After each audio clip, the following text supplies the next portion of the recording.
So we are on our way to one of your first ever races. Yeah, NORDMARKSTRAVERN. It's we're doing the half distance, which is 15 kilometers. It's just me. Here's the banana smoothie breakfast. I'm running it, and my dad is running it as well. And yeah, it's my first race after training systematically for a while. And it's pretty much your longest run ever. My longest run ever. But yeah, my goals are pretty much just to participate and enjoy it, and get familiar with racing. I mean, I'm not going to compete or anything like that, and my time is not going to be magnificent compared to the winners or anything like that. But it's going to be my first try at 15K, and I'm probably going to aim at. Well, I am going to set the personal record, obviously, because I've never run that far. Yeah. So my dad, he's run it a few times. Yeah. Like how many times? I think this will be the 7th or 8th time. And you ran it too. Yeah, it was my only run ever. Actually, I ran it like 3 years ago. Your only 4 race. years. It was 4 years. 2013. Yeah. Yeah. So it's a beautiful, beautiful day. Show them out the window. And yeah, banana smoothie is done. 2 hours of digesting that, and then I'll be good to go on the starting line.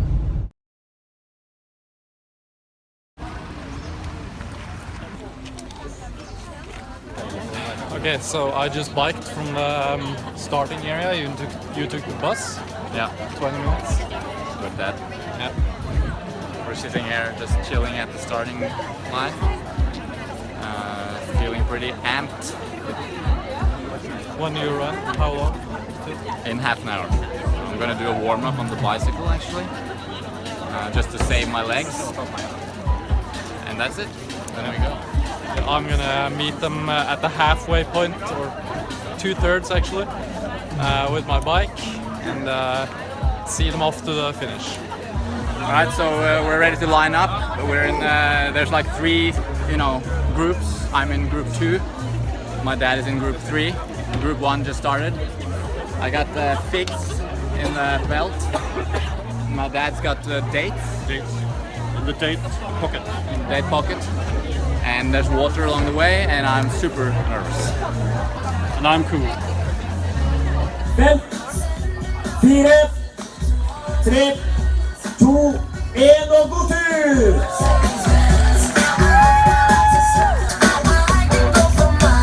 4, 3, 2, 1 og hjertelig til lykke med god løptur!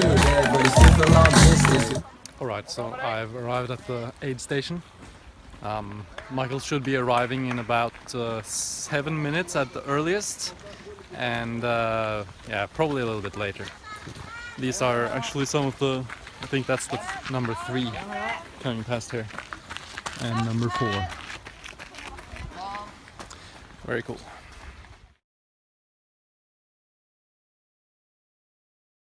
Alright, so that's it. I'm done. It was an amazing run. I experienced quite a few things that I don't ever experience in training, so it's a learning experience for sure. I'll get into that at a later stage in this video. Mads unfortunately managed to not press record when he was filming me along the route and at my finish, but that's okay. Yeah, it was an epic day, very much fun and quite painful. And now we're waiting for our dad. He should be coming in maybe in 10 minutes or something like that, so stay tuned. Er bra, pappa?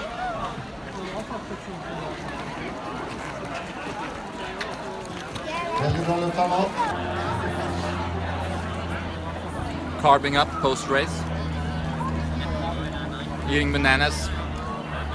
When I finished, I had some water. 15-20 minutes later, bananas. Alright, so it's the next day now. I've had a good night's sleep. Still recovering, obviously, from a pretty hard effort yesterday. I'd like to give you a little bit of a recap, how the race went, some of my experiences. This was my first race after I started to train systematically a couple of years ago. You know, I've had a few setbacks along the way, so I haven't been able to really have a consistent training block. I've trained now for about 3 months consistently before this race, and it was pretty much just about participating for me. I just wanted to, you know, join a race, take part in that experience with running with other people, the excitement.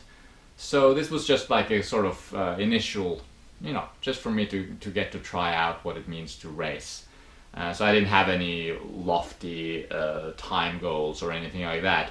But obviously I wanted to race as fast as I could do to you know, to gauge my current fitness level. And so I went into the race without any specific training to the race. You know, it's a 15K race on trails, and I guess, yes, to some degree I have specific training in the sense that I've ran on trails a lot. I do run on trails a lot, so I'm quite good at the technical aspects of running in that sort of environment. But I hadn't done any threshold training, and I didn't even run the distance in training prior to the race even. So it was actually the longest run I've ever done in my life. I've done 12K in training twice, that's all. So the distance, you know, the distance was definitely, you know, pushing the envelope slightly for me, but no big issues in terms of the distance. But I did push pretty damn hard. So I started out somewhat conservatively, I thought. Then I looked at the Garmin and I had the heart rate monitor on, and I was like, what? 92 to 94% of max heart rate. That's like, for me, like 190 beats per minute. Pretty damn high. But then I knew that during racing, your heart rate is slightly higher than what it is during training. So, you know, if during training, let's suppose my lactate threshold is around 86% of max heart rate. During a race, that's probably gonna be equivalent to something like, I don't know, but definitely higher than 86, maybe 88, 89, 90, 91, 92. I didn't know how much my heart rate would be elevated because of the race. So I made an estimate. I was thinking 92% of max, felt like that effort was something I could sustain for 1.5 hours approximately. So I just went with it. Unfortunately, it turns out after around an hour, I started fading. I couldn't maintain the pace. My legs were feeling heavy, and so obviously I was running past my lactate threshold, and my legs started feeling heavy, and I just couldn't move almost. So the last 5K, I was not able to push the way I wanted, you know. So ideally what I should have done, I guess, would be to run more conservatively, basically run as much as half a minute per kilometer slower for the first 10 kilometers. And then for the second, you know, the last 5K, I could have really, you know, hit it, so to speak. But I'm still happy about my performance. It was still a fun experience. I ran 1:29. There's a lot of up and a lot of technical trails. So some of the technical trails, oh, they're so awesome. You know, you're just in the forest, single track, lots of roots and stones and rocks and everything, and you're just in a single file with, you know, people. And luckily I didn't end up behind someone that was really slow, and I wasn't you know, blocking the way for someone fast behind me, so we were all just flowing very nicely through the forest. I ran the race in the Altra Superior 2.0 shoes. They were really good for that. Good trail shoes, but they're still, you know, I still felt really in contact with the ground, and it was really a good choice. Very happy about that, you know, my first race without any specific training at all, so a lot of fun. I was totally wasted afterwards though, like totally wasted. I got a headache, and I felt terrible for the rest of the day. Which, you know, honestly, looking back at it now, I can see that I probably pushed a little bit too hard, you know. Running for 1.5 hours, pushing it beyond my lactate threshold without any training at that intensity prior to the race.